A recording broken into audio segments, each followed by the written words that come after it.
Unfortunately, during LA fires, over a dozen schools were either damaged or burnt down. The impact's big. I mean, we have 15 staff who lost their homes, Wow. 67 students who lost their homes, and we're not the only school. My guests today are Ian McFeat and Shawn Brown, who are superintendent and founders of schools in these areas.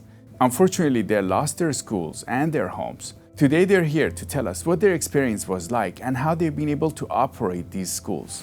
It was really important for us to connect with our students and our families and provide the support that they needed to get through all of this. This idea that hope is a verb, I'm not necessarily optimistic about, how could you be optimistic about such devastation? But I've seen that everywhere, moments of hope. I'm Siam Korami. Welcome to California Insider. Ian, it's great to have you on. Welcome. Oh, thanks for having me. We are sorry that you guys had these massive fires in Altadena, your home burned down, your school burned down. Can you tell us what happened? Well, yeah, it's been devastating. On the night of Tuesday the 7th, we saw, as we were coming back from dinner that night, it was really windy that day, and in the morning we had canceled school. I'm the executive director over Aveson Schools, and so we had some conversation around, what do we need to do? We need to cancel or what have you. So we canceled school. So that day I worked in the office, and then... Were you guys concerned about the fires, or you canceled because of the wind? Well, no, this was Tuesday, so there wasn't no fires. So just thinking just the wind. Yeah, you canceled. At least in Eaton Canyon, in Altadena, there weren't any fires on Tuesday until Tuesday night. So during the day, we canceled and sent students home early in the morning, almost 8 o'clock. And I was working on campus that day. We had actually, done some work with some contractors and got some things, right for kids that we've been waiting on for our cafetorium that we have, a little divider that we had put up. It was really a kind of an exciting moment for me and our head chef. We have a head chef, Kristen Kennedy, who does a great job. And we just looked at it. We were very proud, and we locked the door at 3 o'clock or so. And the power, I got a notification on my phone that the power at the house, my house is, 3 blocks from the school, that the power was going out. So they, Southern California Edison was shutting the power down. So went home, and we were thinking about eating at the house, but the power's out. So what are you going to do? So I said, hey, let's go and find something down in Pasadena. We went down, had some dinner, and on the way back around 6:15, we saw, I saw some sort of light in the hill, and I didn't know what it was at first, but we went over the canyon, we drove over there, and I have video of that night, but the underneath one of the power lines, it was on fire, and the fire was actually heading, it just started, and so it started taking over the power line, that they have, these huge power lines up in the San Gabriel Hills. And there were other cars there too. So I immediately called my team, my school team. I'm in the car with my family, but I called the school team. I said, we won't have school for the rest of the week. And I knew so we need to send out a message. If you have a fire in the back there, not only, could it be potentially harmful, but it's just dangerous. And, the toxins, all the things from just a fire that I thought was a brush fire that hopefully would be contained at that moment. Drove down to the house, actually back up to the house behind the school. And then we got not an evacuation notice, I think it was a fire warning that there's a fire in the hills, you need to be careful, something to that effect. I haven't looked at those messages since, but we made a decision as a family, let's start getting our things together and packing up. So we threw everything that we could, Luckily, I have 2 older girls who live in Seattle, and they usually come down for the holidays. Nora and Ellie come down, and the good thing is they didn't come down this year. If they had been with us, it would have been, traumatic for them too. But I'm glad it wasn't. So, there's all these positive things you look at. But in the moment, we had our 2 girls, my wife and I, and we said, well, let's get everything that we can. I went outside, found my neighbors, and made sure that they were all getting out of there. and they got notifications too on their phones, and they were getting in their cars and just going. You know, there wasn't really a lot of time. In my mind, I thought though that there wouldn't be any chance the fire would head northwest. I mean, it was headed southeast, so you don't think, oh, it's coming back this way, and the winds were headed that way. Was it far from you guys, the fire, or was it? I mean, at that point, you know, it's a little bit of a walk from our house. I mean, it would take 10 minutes, you know, just down the hilly streets there. And we found ourselves getting everything into the car, and the girls, they all got in with my wife, and they were going to go over to my brother-in-law's, so out in Duarte. So they got in the car and left, and I had my car there. And I just, you know, started going around the house to see if there's anything else I could put in the car, or are there things I need to bring. In the back of my mind, I kept thinking, we're returning, we're coming back. You know, there's no chance this is going to come this way. But just to be safe, I'll grab things on my way out, right? So I grabbed little things, a picture of my father-in-law when he was in Peru. I grabbed some books, books of poetry that I appreciate and, you know, love. Other things I just left. You know, you don't have time to grab everything. My wife had grabbed our passports, you know, important documents, but a lot of the other ones we just left. Kids grabbed the clothes on their backs. Our girls had grabbed stuffed animals. My 12-year-old said, we didn't leave one stuffed animal behind. You know, she was like very proud of it afterwards, and it was good. They grabbed canned foods, which was interesting. We yelled at our 12-year-old a little bit and gave her a hard time about the canned food. She grabbed artichoke hearts, and we were like, what are you doing? You're grabbing artichoke, what are you doing? We're trying to get out of the house, you know.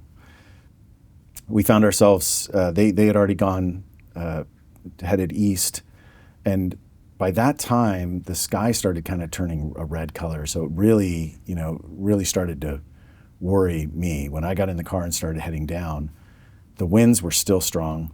You could see some trees were overturned on the way down, and there was gridlock. To get out of Altadena, everybody, it's kind of a neighborhood community, and it's all set up in the mountains, and so there was gridlock getting down. So by the time we got down and out to Duarte, it was probably close to 8:30 by the time I got there, maybe 8:30, close to 9.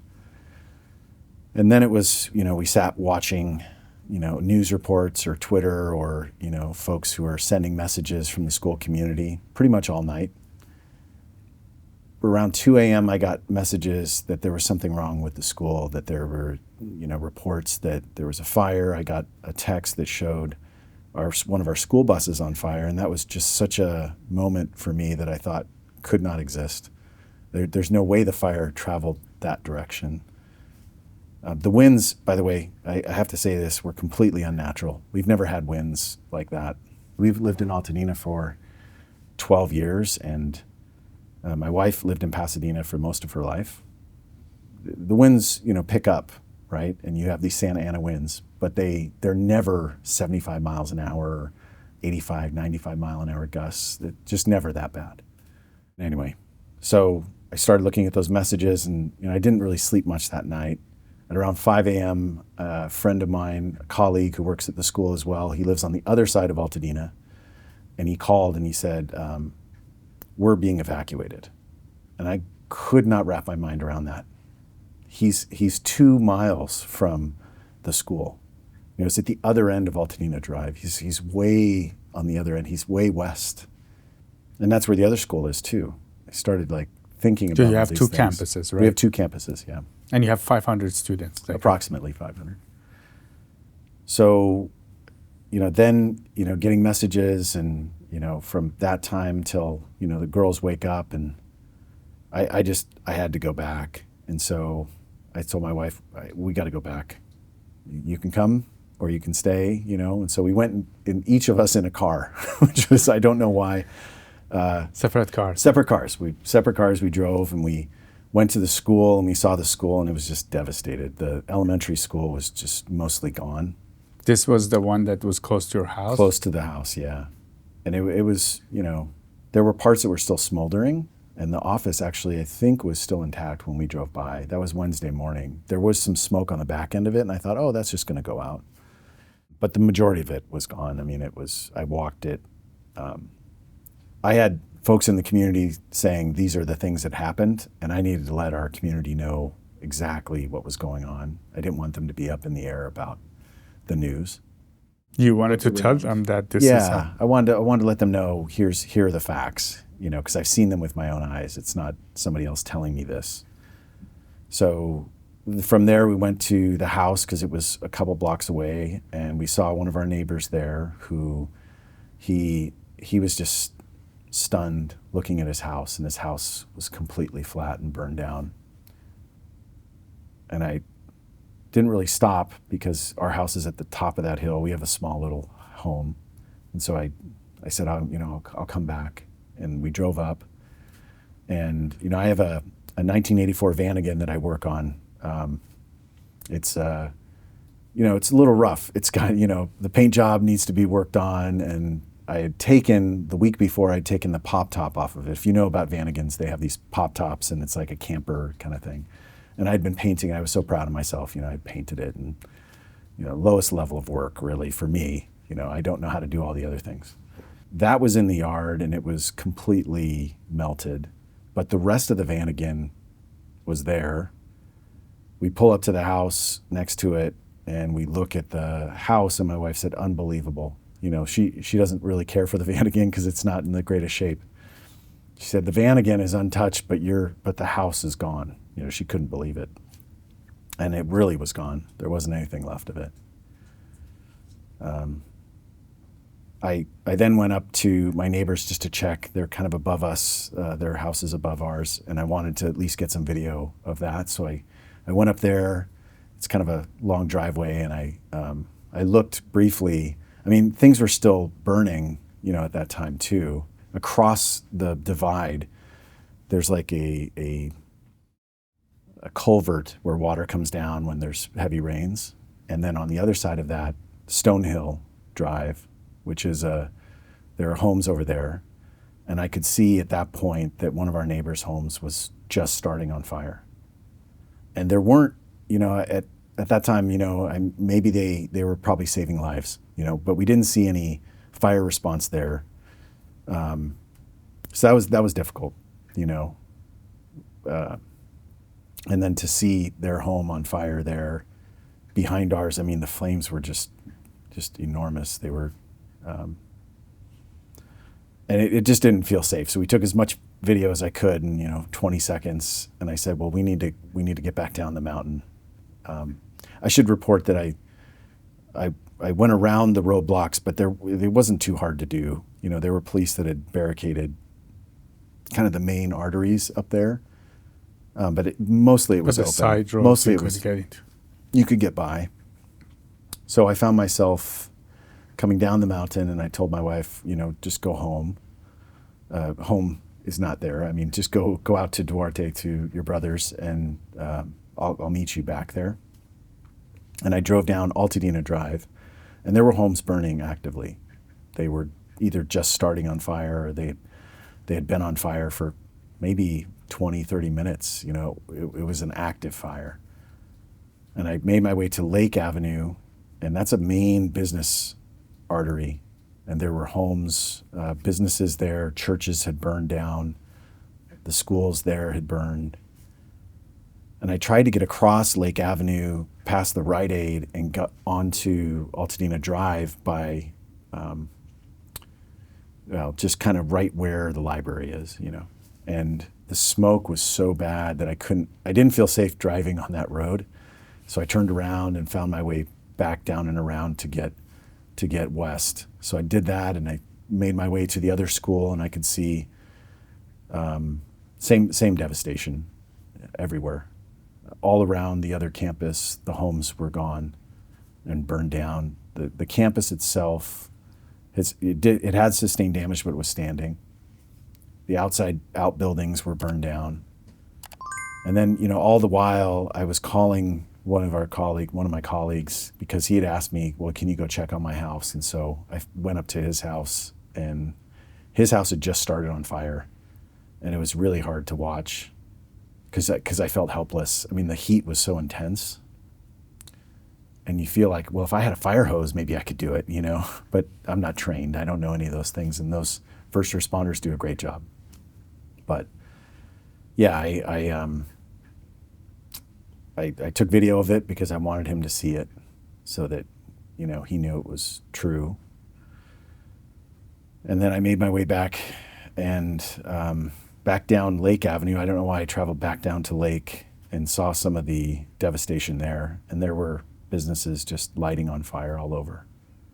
And I was trying to make my way out. I mean, the smoke was so bad, and, the toxins were really intense. I mean, you could, it was in the air, and I don't think I had a mask, so I was just trying to get out of there.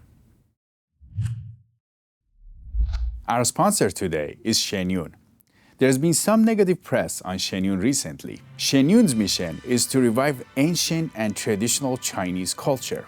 Shenyun Performance started by a group of Falun Gong practitioners in New York. Falun Gong is a spiritual and religious group which believes in living by truth, compassion, and tolerance, putting others first. The Chinese Communist Party, CCP, has been persecuting it since July of 1999 in China. Since Shenyun started, CCP has been targeting it in the US and across the globe by playing different kinds of schemes to cancel the shows or impact the performance. The current negative reporting originated from some Chinese social media accounts.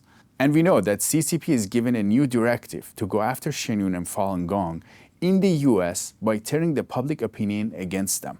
If you hear something negative on Shenyun, make sure to do your own research and your own due diligence. Despite all of CCP's campaigns against Shenyun, the show has managed to grow significantly across the world. I highly recommend you go see it. I've been going to it for the last 14 years as they change the performances every year.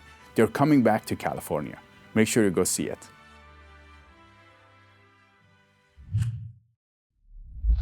And how's your school impacted? So you guys lost the campus.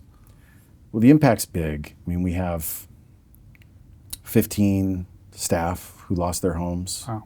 We have 67 students who lost their homes. And we're not the only school.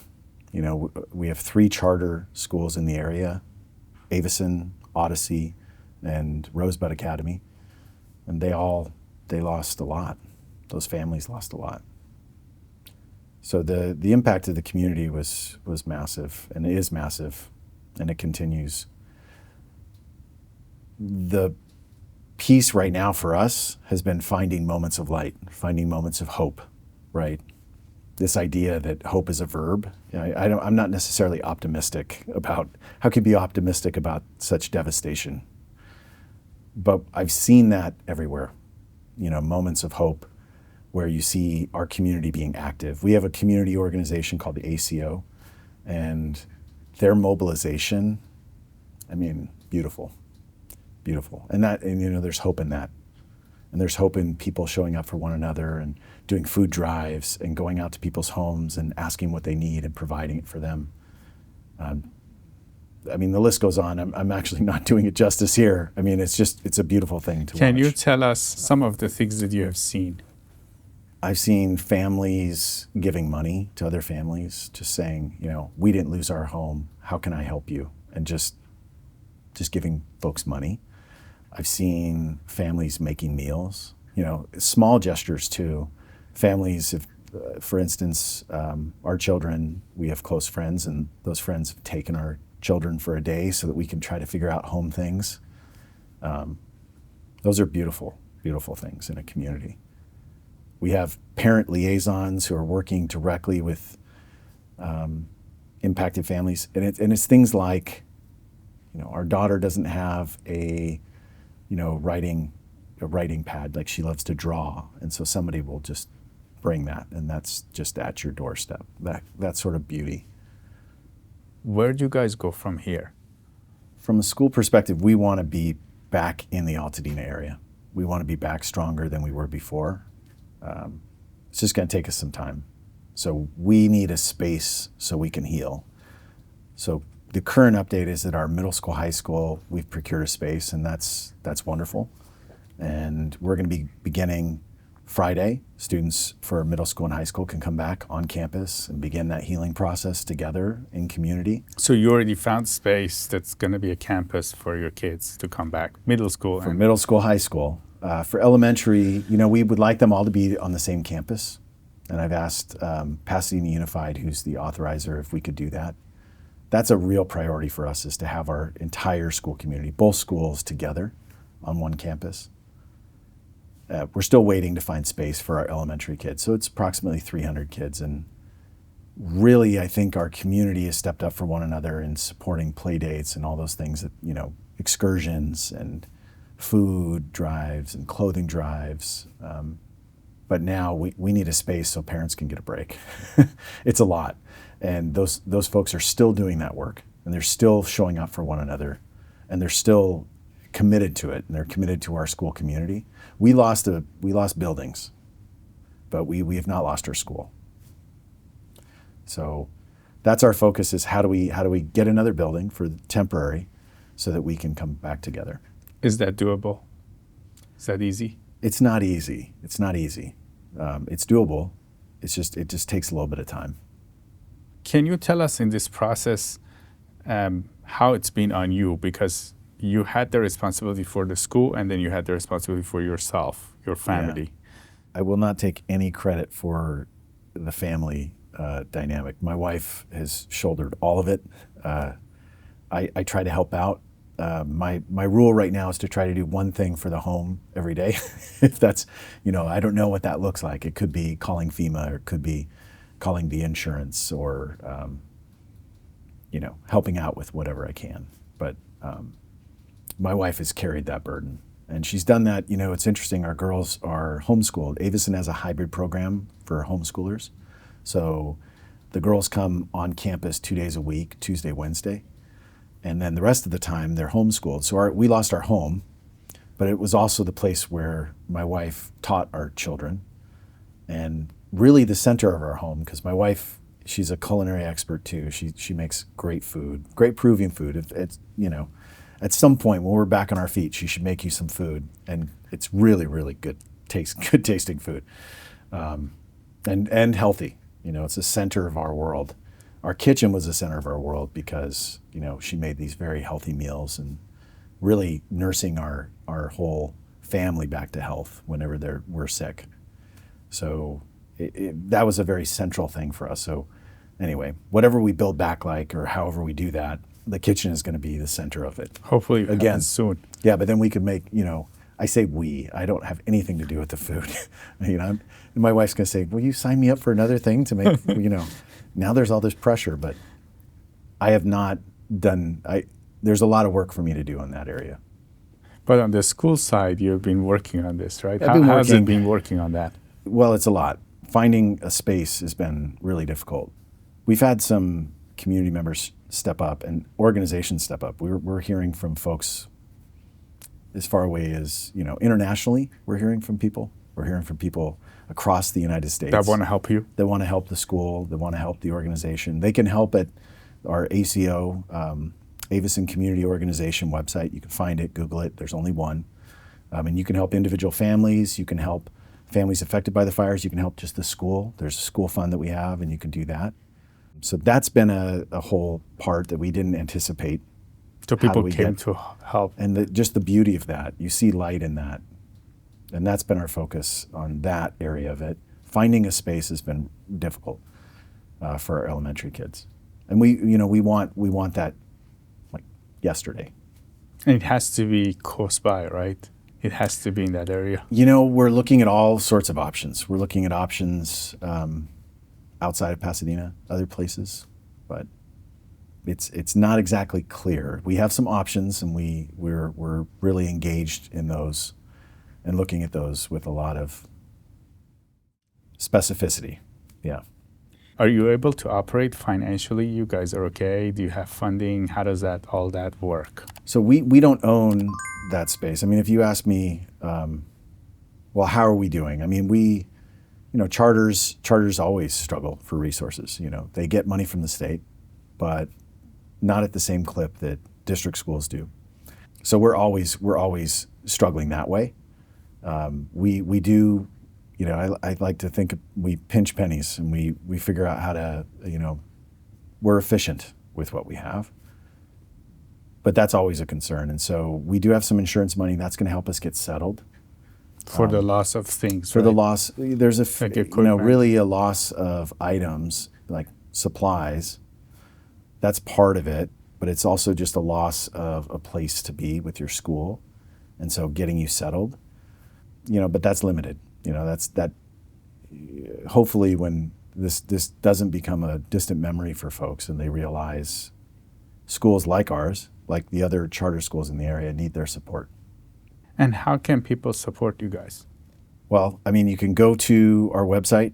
You can look at the Aveson Community Organization. There are ways you can help there. You can donate to families who are in need. You can donate to our school community and help us.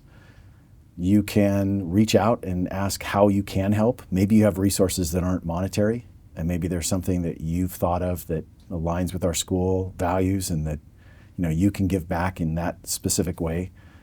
We've had folks in the business world reach out because they have office space that maybe we could utilize as a school.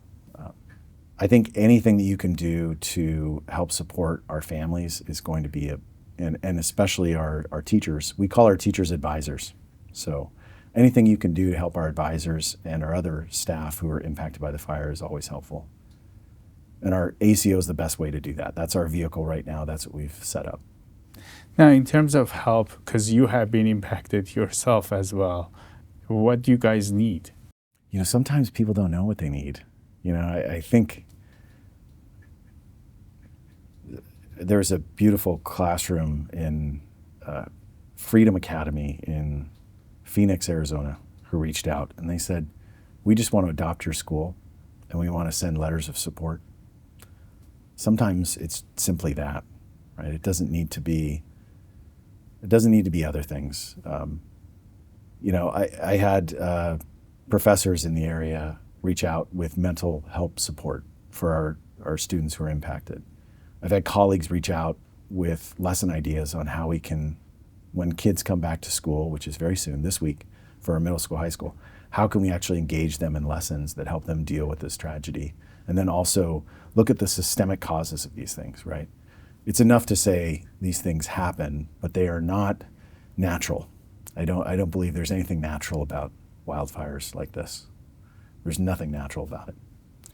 So I think looking at the systemic issues that cause global events like this, I think those are the sorts of lessons we want our students to engage with. And so we've had support from folks outside of our community in that. So, there's a whole host of things. I had a family, we don't have offices right now.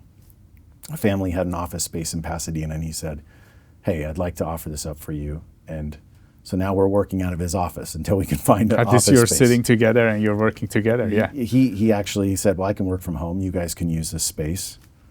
And those are the sorts of things that folks are just stepping up and helping with. What about for people that lost their homes? Yeah, it's hard. There's a lot of issues. They're underinsured. That's part of it. In California, that's an issue. So your insurance won't probably cover the cost of rebuilding your home. So if folks are so inclined in that front, and there are folks who with means to do that, and our Altadena community is not the only one impacted. So there's Palisades, there's other communities. I think getting in touch with the organizations that are doing that support are going to be really helpful. Our organization is one, our Aveson Community Organization is one way. There's the Altadena Town Council. Nick Arnzen is doing great work with them. They're actually, the Altadena Rotary is helping families. So there are a lot of organizations. Those are two that I know. They're vetted. Your money is going to go help the victims of this fire. Are you surprised by the response in terms of, you mentioned hope coming out of nowhere? Hope is a verb. It is active. I'm not optimistic, but every day that you see the actions of folks, it just brings so much joy that you want to do more and you want to, show up for one another. There's the Dream Center. Do you know the Dream Center? Yes. We know that people have been contributing things. I went there yesterday and I saw their operation, everything that they're doing. And it's all private, right? It's all citizens beautiful. organized. It's absolutely beautiful. They had a line for car donations. They had a line for, people would drop off all the things from their homes that they can support in the relief efforts, food and supplies and, words of support. And then you had folks who have need who are coming through. And there's no questions asked. It's, here you go. So there's not this, it doesn't feel patriarchal or condescending. I watched how the folks were doing the work, and I met with a couple of the volunteers, and they were so energized by it. They said, yeah, of course I need to be here. They had 1,500 volunteers 2 days ago, right? That's amazing. 1,500 people who said, yeah, I'm going to bring some hope to somebody else. So those are moments that we look for. Those are the things that we're seeking. And Angelenos really coming together to help Angelenos. If you like California Insider and you like to know what's going on in California, make sure to check out Epoch Times. This is a newspaper that started by a group of Chinese Americans because of human rights abuses in China, and now is starting to grow here. Make sure to go to the Epoch Times website and check out the California section, where you can get a lot of fresh perspectives on what's going on in California. Now let's go back to the interview. And you mentioned the way they're doing it is not condescending. Can you explain that more? Well, it's a little bit difficult to ask for something. There's a power dynamic in that. And I think places like the Dream Center, just like there's a room that they have for folks if, they lost clothing, they can go to that room and then they just say, go get what you need. Nobody's like looking over their shoulder, oh, well, no, get this or don't do that. I should mention the private schools in Pasadena. One of the first days after, there's a local business in Pasadena, and they just made these sandwiches. They said, would you like a sandwich? It was like, yes, we hadn't eaten that day. It was great. No questions. Come on in. We're opening our doors for you. Our community has done all this for fire victims and for victims in your community too. Yeah, that's just beautiful. The Assumption of Blessed Virgin Mary, the parishes, churches, by the way, mobilized in amazing ways, and they're still mobilizing in amazing ways in Altadena. The, Delete the Divide, giving away laptop computers to folks in the community. There's beauty all around. You mentioned it's hard to ask, and people don't want to ask. But what are some of the key things that we should be thinking about for the people that have lost their homes? Folks might not know what they need right now. There's a lot of trauma. There's a lot of trauma, and they might not need clothes right now. They might need clothes in 3 months. Or they might need, folks don't have housing. So that, that's a real issue already in Los Angeles, and now exacerbated by these fires. So they might not know that they need pots and pans right now because they have them where they are, but they're not theirs. They don't have the means to, or the place to put those things. So that's one way. I think there are folks thinking about all sorts of ways to support. I was contacted by somebody who said, well, what can we do to build housing? Tiny homes or things where folks can feel like they have something, for a little bit. This is going to take a long time. The rebuilding process is going to take at least a year and a half, 2 years. Probably estimates from me are going to be a little bit quicker than what the reality is. So folks are going to really need long-term support. So you might not know what to do and how to support somebody, but it might be that you say, I'm here. Let me know in 5 months what you need. Let me know in 6 months. Let me know in a year what it is I can do to help you. And I will check back in with you in a year and say, I'm going to do something for you. I just need to know what your needs are. And do you think the kids in your school, some of them may have to move, right? Or are they going to come back? Well, I don't know. I think I would be foolish to say that they would all come back. The sooner we can get together, the sooner we can make the healing happen for our school community. We're trying to do it. And hopefully we have some things to share in the next week or even sooner. I couldn't answer that question about where folks' heads are around it, but families are going to need to make decisions for them that are most in line with their values and what their situation. You know, so we have some families who moved now as a result of this fire out of state. Okay, I know friends who, you know, I coached a soccer team. I know friends on our soccer team who are now in Northern California. They're not even here. People who've moved way out east who are an hour and a half away from the school. And how do they come back into the school community? That's really hard. So I think the job of our community organization and of our administrators who are doing tireless work, and of our teachers, we call them advisors, who are doing all that work, is making sure families feel connected and seen. And you know, the beauty of our school is that that's what we do. That's what we do really well. We see kids for who they are, and we help them get where they want to go. The beautiful thing too, on our middle school, high school campus, every Friday, our kids are out in the community in what we call externships. So they partner with local businesses. The town council is one of them. Altadena Solar. The list goes on. JPL, Caltech. There's a plumber. One of our kids, works directly with a plumber who's doing great work. And those organizations, some of those businesses are no longer there. So now our attention for those kids on what we call those experiential learning Fridays, where the kids are out in the community, now it's going to be about how do we build back. And so that is the work that, will sustain us through. Do you think Altadena community will build back what it used to be? Well, it's forever changed. I mean, you can't drive around now and think that Altadena will be the same Altadena. But what made Altadena unique, historically, was that it was a refuge for people of color during redlining. So there weren't other communities where people of color could actually purchase homes. And so I think the necessity for us right now is to keep Altadena diverse, and it has to remain that way.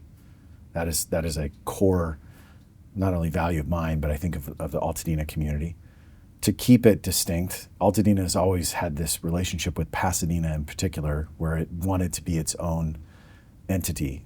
Michelle Zach, who's one of the local historians, wrote an amazing book about Altadena, and you'll look it up, and you can. I think it's out of print, and I think I have a copy of that book actually burned in the fire. It's awful, but really learn about Altadena, learn about our community. It will not be the same community, but it needs to hold on to the values that made it such a special place to live. Ian McFeat, Superintendent of Aveson Schools. It was great to have you in California Insider. Thank you so much. I really appreciate your time. We hope you guys recover soon. We're working on it day by day. Shawn, it's great to have you on. Welcome. Thank you for having me. We had these massive fires, and you're from Altadena. You are a founder of a charter school. Unfortunately, your school has got impacted. It got lost in the fires, and you lost your home. Can you tell us your story? Well, it's a story that is still kind of crazy for me. It was Tuesday, the 7th, and I was at work working with my director, and my daughter was on her way back from Germany, and we were tracking her flight. And about 4 o'clock we left, and we're like, okay, see you tomorrow. And I ended up going to the gym afterwards, and I had taken a class, and I had my phone in my locker at the gym. But when I came out of the class, I guess my text messages and phone calls started to ping on my wristwatch, and I saw, they were like, are you okay? Are you okay? And I was like, well, why are they asking me that? So I said, let me go check my phone to kind of see what's going on. And as soon as I got in there, my daughter was calling, and she said, hey, I think you should come home. I was like, well, what's going on? She said, well, there's a fire by our home in the mountains. And I said, oh, okay. So I came home, and the fire, we were looking at it out the window. It looked close, but we've gone through this before. We always, every now and again we get fires in the mountain there, and it looked like it was going a different way. And so we were just like, well, I don't know what we should do. Then the power went out. So we're just sitting in the dark, and we were like, well, maybe we should, start to pack up our things and see, And so we ended up packing up certain things. I was more concerned about my photos. And so I have a lot of photos from pre-cell phone time, and they were all printed out. And so I had a ton of those. So I said, well, let me just put all these by the door. This is what's important to me right now. And still in my mind, like, we'll come back, but, just to be safe. Just to be safe, these are the things that I want. And then I have a fireproof safe where all of our documents are. So I said, we'll take that. And then we were just sitting there waiting, and we were just like, well, I don't know. We'll wait to see when they tell us to evacuate, then we'll go. And we were just laying around and talking. She was telling me about her trip in Germany, and she got really tired, so she was falling asleep. And I said, well, maybe we can just lay down for a minute and, again, wait and see if they evacuate. So we ended up laying down probably like at 12:30, and maybe an hour and a half later, the police were coming down the street, get out, time to evacuate. Knocking at the doors? No, they just drive by on the loudspeaker. And if I was sleeping hard, I wouldn't have heard him. It was just because I was sleeping really light because of what was going on. And so I looked out the window. I was like, okay, it's time to go. And then we ended up looking out the window, and it was like upon us. And we were like, oh my God, we got to get out of here. And then so I have my 86-year-old dad lives with me. So my daughter was like, well, I'm going to put the stuff in the car, and you get Grandpa up. And so I was getting him up, rushing him, and he's like, what's going on, And so it took some time to get him going, and but finally we got in the car and started heading down the street. As we're driving, the embers are just flying, hitting the car, hitting the pavement, and it was like super, super scary. And we didn't really know where we were going. Earlier that day, my cousin said, if you guys need a spot to stay, come to my house. And we were talking with some other relatives that live in the area who lost their homes as well. And we said, okay, well, we're going to go down to the convention center because that's where they had it open for people who evacuated. And so we had pulled up, and we just kind of sat in our car and was like, well, what are we going to do? And then we remembered, like, well, let me call my cousin and see if she's up and we can go over her house. And so that was 2 o'clock in the morning? Yeah, that was 2 o'clock in the morning, 2:30. And then so she picked up, and we both drove down to her house, and she lives in Pomona. And, like 3 in the morning, we're just there, and we're like, and at this time we didn't know if our house had burned or anything. We were just there trying to wait and see what was happening. And I did get a video. One of the parents sent a video that the school was on fire and showed that the sign burning.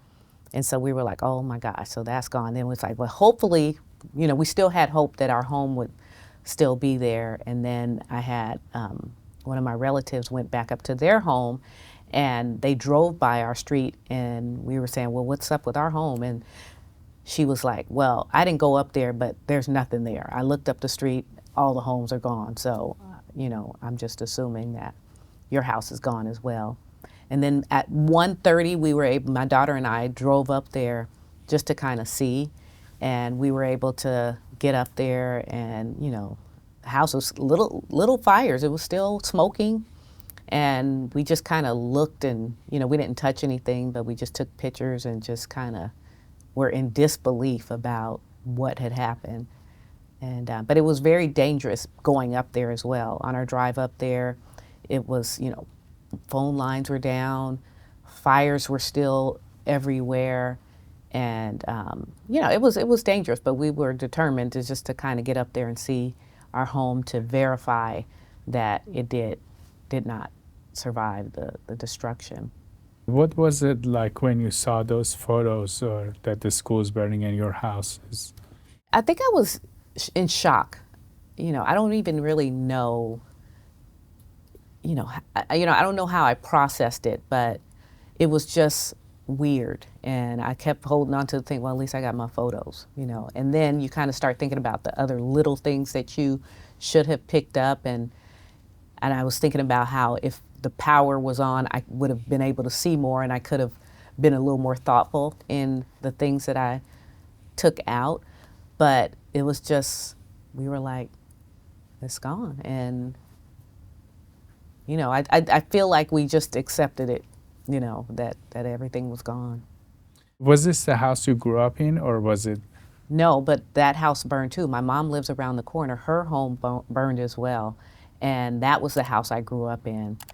This is the home that my kids grew up in, which is just right around the corner from my mom and the school.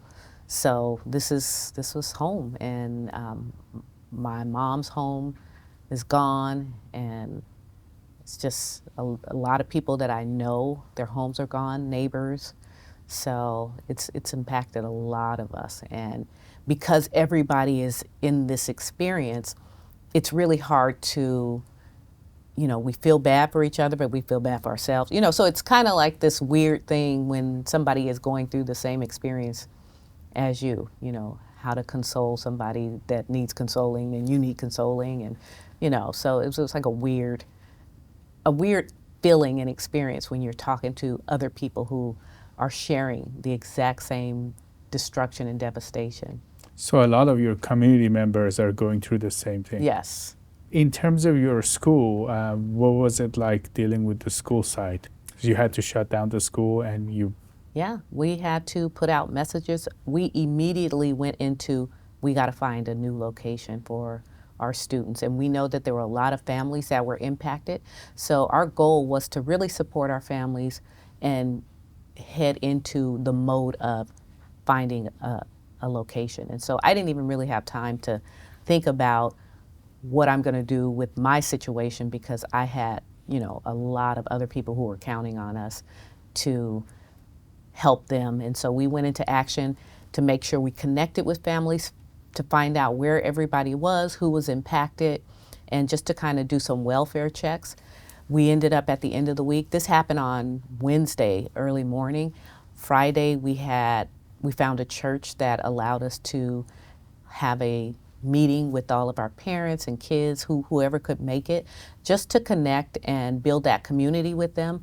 And the kids came out, they loved it. We had a mental health therapist who spoke with the parents while the kids were outside playing. We had food, and just really kind of help parents process everything, to help them understand how they could move through this situation as best as they can, but also how to help support the kids. And so she gave them strategies on how to talk to the kids. She gave them worksheets on how to support students with activities through this whole process. And so that was helpful. And then she kind of waited and saw that there were parents that wanted to speak to her individually. So we had a room set aside so that after the group meeting, if they needed some one-on-one time with her, that they had that. So it was really important for us to connect with our students and our families and provide the support that they needed to get through all of this. It's tough. And what was it like for you guys when you came together? It was great. The kids were so excited to see each other. The parents were happy to, you know, have that support and just to kind of help figure this out with some other people. And so it was great. We had the food for the kids and the parents. We had music. They were playing games. We had a lot of arts and crafts. So it was really an event to kind of help kids not have to think about the craziness of the situation and the loss of a school.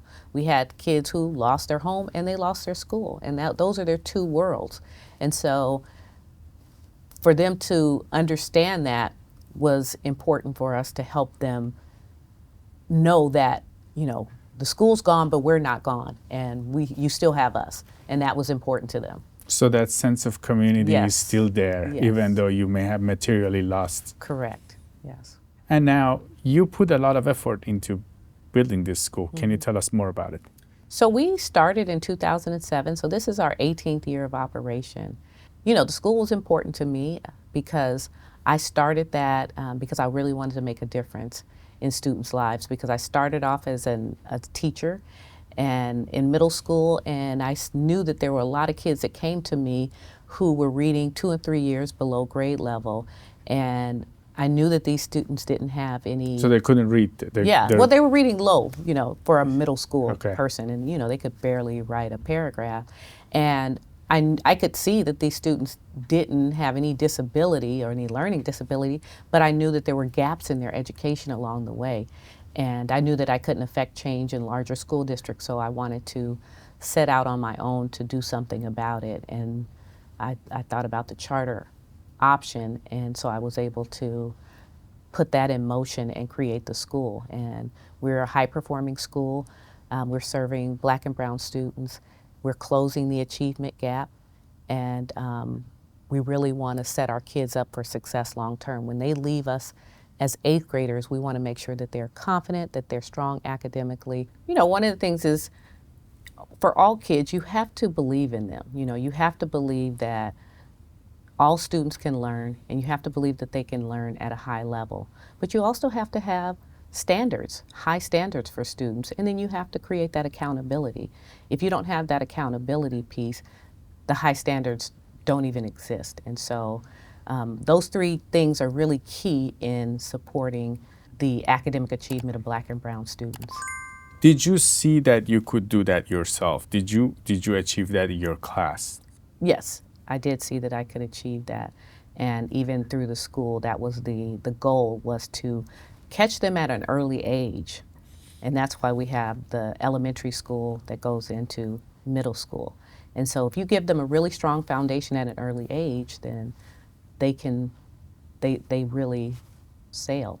Now, you wrote a book on how to lead in education, right? How to create schools. Great schools, the purpose-driven school. And what was it like for you? What did you learn in this process that you're sharing in the book? So that's the beauty of it. Along the way, when I was going through all of this, and even when I was just a teacher, I was able to process what I was doing and what I was learning and how I was evolving in every area. And I'm a big journaler, so I had an educational journal that I was just kind of documenting my experience along the way.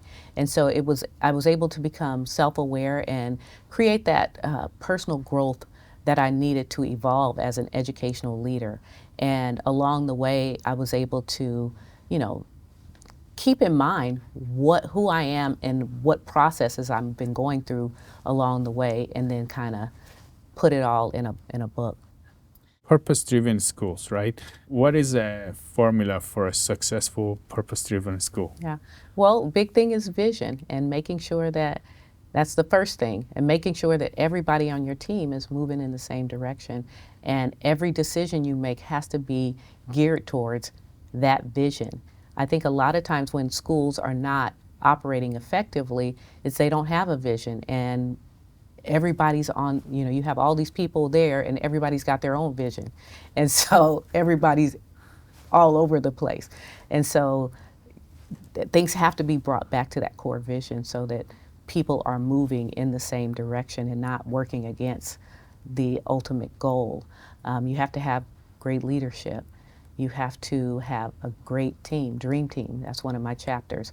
And part of that is how you hire and being intentional about who you hire. It's not just about getting a warm body in there. It's about getting the right person in those positions that are going to help move in the right direction towards a vision. And then the school of business. A lot of times we forget that schools are businesses, and what are the key components to the business that are contributing to that ultimate goal.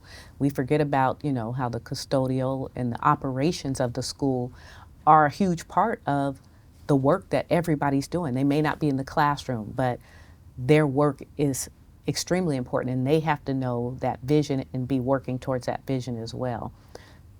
You're mentioning vision. Was there a moment that you realized this is a very big factor in a school? Yes, it was. And a lot of it had to do with seeing other schools that were not effective and seeing that there was no vision.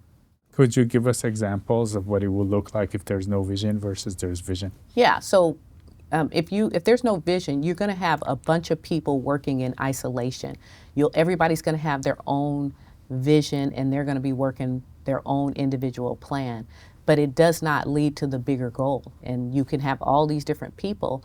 Everybody's working in isolation. You're going to have people whose vision is very mediocre, and people's visions that are not conducive to the work that you need to do. And if you have all these different people on their own vision, there's absolutely no way that you can create something amazing. And now going back to your school and the situation you guys in, it's challenging, right? Right now. Mm-hmm. Have you had any chance to work on your personal things, or you're focused mainly on the school? Focus mainly on the school. That's a priority. My daughter, she's helping out on the personal side, so I'm very fortunate in that. But my priority is the school right now. And the biggest priority for you guys is to get the space, right? Get a space, yes. We're looking diligently at all of our different options to find some place for our students to continue their education. Is the school functioning, or are our kids off now? Right now, this week we are taking all of our students on field trips. Wow. So we are meeting at a church. We got buses, and we've scheduled field trips every day this week. And they're so excited. I'm so excited that we're able to do that, because the kids are just excited. When we saw them this morning and set them off on their first field trip for the week, they were just so excited to see each other, to see their teachers. The school community is a huge part of the kids' lives, and the people that they meet there, their friends, their teachers, the staff members, they really, have a positive rapport with them, and they really love having them in their lives. And for people to help you guys, what is a good help for your community and your school? Right now we have a GoFundMe, Pasadena Rosebud Academy, and so we want to raise funds. We don't know what this looks like down the line, but we do know we will be rebuilding. We are at a facility that is owned by Pasadena Unified School District, but as we move out of this, we would like to get our own site so that we can create something amazing for our students. And in terms of the Altadena community, you have been there. Yes. And what is lost? So the homes are lost, our things are lost, but I think our spirit is still there. I think when I talk to people, everybody's like, I'm going to rebuild. And, it's going to look different, but I think the spirit of Altadena is still there. And can you tell us more about the spirit of Altadena? Well, it's a small-knit community. We are very diverse in the community. We have our mom and pop shops up there, and it's a very quiet place where you can walk your dogs and go to parks, and it's just a very slow pace environment. And if you like that peace and tranquility, it's very beautiful up there, the trees, the mountains, and so it's just a piece of heaven. And once you get down into Pasadena and LA, it's a whole different experience. And so you kind of have to brace yourself when you're leaving Altadena, because it gets a little more hectic, Shawn Brown, founder and executive director of Pasadena Rosebud Academy. It was great to have you on California Insider. Thank you so much for having me. When I talked to Shawn and Ian, I was saddened by their story of losing everything in the fires and the trauma they went through.